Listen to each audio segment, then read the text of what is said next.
دايما لما كنا نخش اي معرض او ايفنت لازم يبقى ورانا باك جراوند، خلفيه عشان نظهر بمظهر كويس.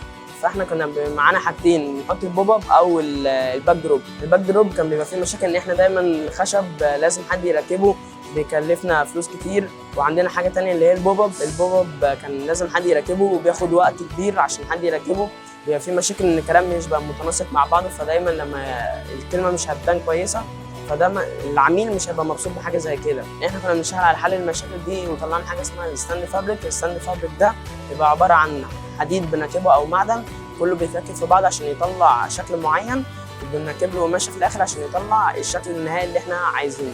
بنحط له سوسته كده وفي الاخر بنوقفه. بيبقى ده دايما سهل تركيبه، ما بياخدش مننا وقت خالص، وبيبقى ثابت على طول، بيبقى ظاهر لاي حد. لو هو مثلا حد واقف من بعيد بيبقى ظاهر ليه ان هو ممكن يكون شايفه كويس.